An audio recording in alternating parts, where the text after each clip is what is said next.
दोस्तों इस वीडियो में हम लोग बात करेंगे how to manage research and SRF preparation in MSc. क्योंकि बहुत से लड़कों का जो मास्टर करते हैं और उनका प्लान होता है कि हमें पीएचडी करना है, बट हमें एसआरएफ की फेलोशिप, आईसीआर की एसआरएफ फेलोशिप के थ्रू ही करना है, और या कुछ बहुत अच्छी यूनिवर्सिटी में जाना है। तो ये डेफिनेटली आपको एक स्टेट से दूसरे स्टेट में जाने के लिए सबसे बेस्ट ऑप्शन है पीएचडी करने के लिए एसआरएफ।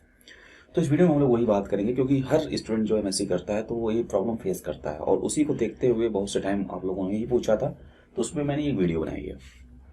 तो जो आपका मास्टर है वो मास्टर 2 ईयर का होता है। दोस्तों देखोगे मास्टर 2 ईयर में तो फर्स्ट ईयर जो होता है मेनली जो है आपका कोर्स वर्क होता है, और सेकेंड ईयर एक्सक्लूसिवली जो है मैक्सिमम जगह पर देखोगे आपका रिसर्च और थीसिस राइटिंग का काम होता है। ठीक है, तो ये काम तो आप डेफिनेटली जब आप कोर्स में इनरोल होते हो तो ये दोनों काम आपको करना ही करना है, ये तो बाय डिफॉल्ट आपके ऊपर असाइंड है। लेकिन आपने दूसरी रिस्पॉन्सिबिलिटी ले ली है, क्या? वो है एसआरएफ की, क्योंकि आपको एमएससी कंप्लीट करनी है बट पीएचडी करनी है कैसे? By the SRF. ये अब एक्स्ट्रा रिस्पॉन्सिबिलिटी है। तो अब हम थोड़े इस गेम को समझने की कोशिश करेंगे। तो पहले तो हम देखते हैं कि इसका क्या वेटेज है। वेटेज मीन्स किस हमारी एमएससी किस वेटेज में काम आएगी एसआर प्रिपरेशन में। तो अगर हम देखेंगे तो यहाँ पर देखोगे 3 सेक्शन है डियर, आपके 20 एमसीक्यूज के, 50 एमसीक्यूज के और ये 50 एमसीक्यूज के, मीन्स 200 मार्क्स, 200 मार्क्स और 80 मार्क्स, कुल मिला के 480 मार्क्स के होते हैं। टोटल एग्जाम जो है ये 480 मार्क्स का होता है। ठीक है, तो देखोगे उसमें 3 ग्रुप हैं, और ये जो सबसे ऊपर का ग्रुप है उसका वेटेज कम है, और ये स्पेशली क्या है? जनरल नॉलेज होता है और रीजनिंग एबिलिटी। जनरल नॉलेज मतलब आपका फिजिक्स के सेक्टर में, एग्रीकल्चर के सेक्टर में, इन्वायरमेंट के सेक्टर में, एग्रीकल्चर की जो भी एलाइड सब्जेक्ट्स हैं उनसे रिलेटेड जनरल नॉलेज आपके पास क्या है, करंट्स में इवेंट्स क्या है, कोई चीजें नहीं हो गई, तो ये सब चीजें कुल मिला जुला के आपको जनरल जो एग्रीकल्चर और जनरल नॉलेज ओवरऑल आपको रखना है जो साइंस से रिलेटेड है। तो ये इसमें 20 क्वेश्चन पूछे जाते हैं। ठीक है, और उसके बाद रेस्ट है आप देखोगे जो बी सेक्शन है आपका, ये बी में आपके ग्रुप ऑफ सब्जेक्ट होते हैं, किसी एक पर्टिकुलर ग्रुप में आप जो है एग्जाम देते हो। तो मान के चलो कि आप जो है ये बी सेक्शन हो सकता है 4 ग्रुप का एक सेक्शन हो, और वो जो ये सी वाला सेक्शन है ये सेक्शन एक्सक्लूसिवली आप यहाँ पर जो कोर्स कर रहे हो, जिसमें आप मास्टर कर रहे हो, उसके होते हैं। मीन्स 50 क्वेश्चन इसी से ही आएंगे। ठीक है, तो अब अगर आपको देखोगे तो जब आप फर्स्ट ईयर में कोर्स पढ़ते हो तो अगर आप बहुत फॉर्चुनेट हो, जैसे कुछ लड़के वैसे हो सकते हैं जो जीआरएफ को बीट करके आए होते हैं, और उनका जो है थोड़ा बहुत हम कह सकते हैं कुछ एडवांस होता है, कुछ ज़्यादा पढ़े रहते हैं अपने सब्जेक्ट के बारे में, क्योंकि उन्होंने बीएससी के टाइम पे जीआरएफ की प्रिपरेशन की है। लेकिन आपने जीआरएफ की प्रिपरेशन अगर नहीं की है और आपने एमएससी में इंटर किया और आपको लगता है कि हम जो है एसआरएफ की तरफ अप्रोच करेंगे, तो आप कर सकते हो। क्योंकि यहाँ पर जब कोर्सेज आप पढ़ाई करते हो उसी टाइम पर आप सिलेबस को देख के जो भी इंपॉर्टेंट बुक है आपका ए सेक्शन का, मीन्स जो ए सपोज कोई भी आप सब्जेक्ट ले लो, उसका आप लेके जैसे कोर्सेज आप पढ़ते हो, जैसे जैसे कोर्सेज में आप अपने आप को एडवांस करते जाओ और मेहनत खूब करो। तो ये जब कोर्स पढ़ते हो ना, उसी टाइम पर आपका सेक्शन जो ये सी है, मतलब सब्जेक्ट ए आपका रेडी हो जाता है। मतलब 200 मार्क्स आप यहाँ रेडी कर सकते हो जब आप एमएससी के कोर्सेज कर रहे हो। ये बहुत ही जो मैं तरीका बता रहा हूँ, ये तरीका ऐसा है जैसे हमने भी अपने टाइम पे अडॉप्ट किया था।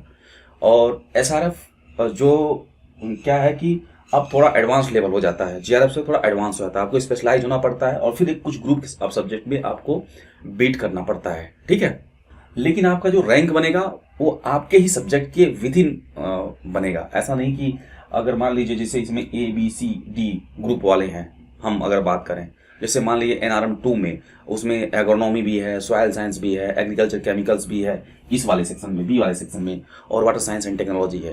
तो ऐसा नहीं ओवरऑल आपका उन चारों सब्जेक्ट के लड़कों को ग्रुप मिलाकर रैंक बनेगा, नहीं, आपका विद इन रिस्पेक्टिव जो आपका सपोज एग्रोनॉमी है तो उसमें जो लड़के अप्लाई किए हैं, जो इनका बेसिक ये है सी वाला सेक्शन एग्रोनॉमी है, जिसके लिए एग्रोनॉमी के लिए वो पीएचडी के लिए प्लान कर रहे हैं, तो उनका उसी ग्रुप में रैंक बनता है। ठीक है, तो आप जो है फर्स्ट ईयर में ही कोर्सेज के साथ आप सी वाले सेक्शन को भाई कवर कर लो। जैसे मान लो कोई भी सब्जेक्ट पढ़ रहे हो, उससे संबंधित देखो कौन कौन सी बुकें हैं जो एडवांस है और वो सिलेबस में हैं आपके, उनको कवर कर दो उसी टाइम पे।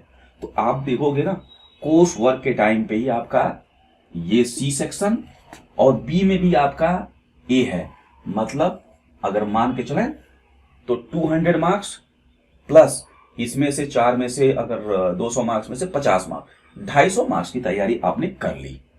अब यहां जो है बी, सी और डी, ये 3 सब्जेक्ट आपके लिए नए हैं, ठीक है।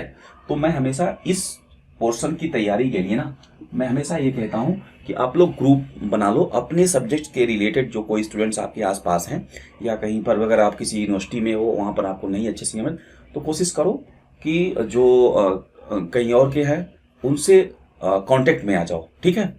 और वाइस वर्सा एक दूसरे को हेल्प करो मटेरियल प्रोवाइड करने में। और नहीं तो ऑलरेडी हमारे जिस चैनल पर बहुत से एसआरएफ के मैंने इंटरव्यू लिए हैं, आप उनको भी देख के कुछ फॉलो कर सकते हो, ठीक है।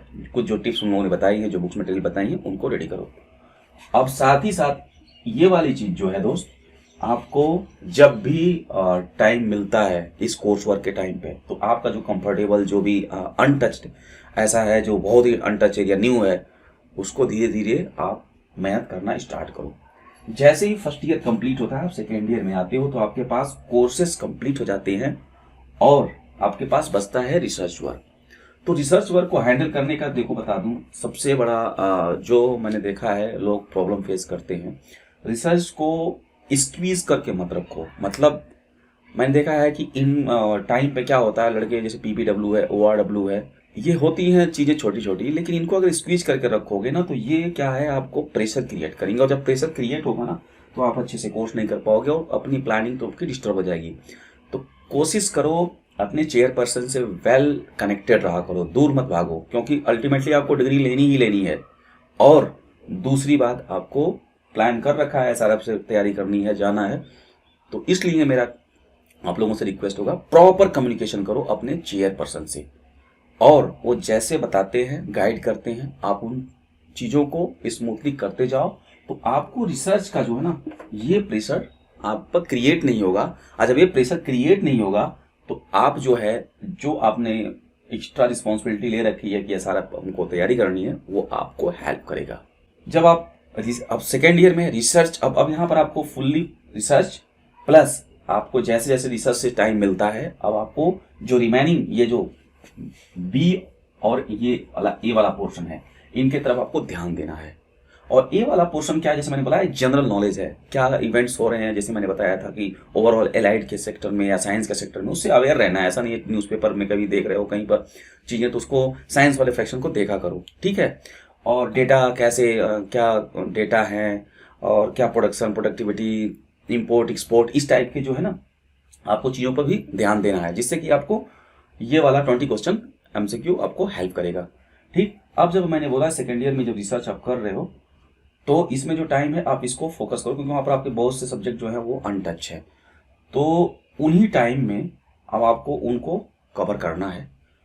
और रिसर्च में जो प्रॉब्लम फेस करते हैं स्टूडेंट, पहली बात तो आप कोई भी डेटा का आप रिकॉर्ड करने जा रहे हो, चाहे आप फील्ड में जा रहे हो या आप लैब में किसी पैरामीटर को जा रहे हो करने के लिए, तो सबसे बेस्ट तरीका यह है कि कम से कम 2 से 3 पेपर उस पैरामीटर से या उस टॉपिक से रिलेटेड आप पढ़ के जाओ। तो आपको ओवरऑल मेथोडोलॉजी पहला चीज, दूसरा वो जो डेटा आपके कैसे आ रहे हैं आपको पता चल जाएगा, जिससे भटकना नहीं पाएगा इधर उधर, ठीक है।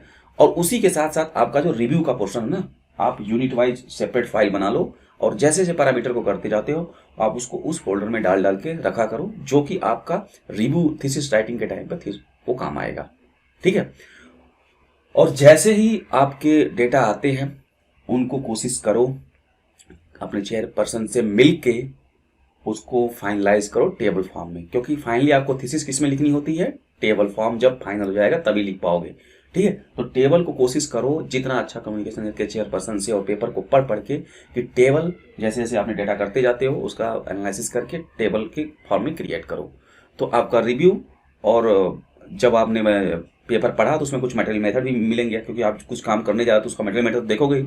अब उसको भी कॉपी करके आप थीसिस में एक पैरेलल फोल्डर बना के अपने कंप्यूटर में रख लो, जिससे छोटी छोटी चीजें करते जाओगे और धीरे धीरे धीरे वो आपका साइमल्टेनियस चलती जाती है।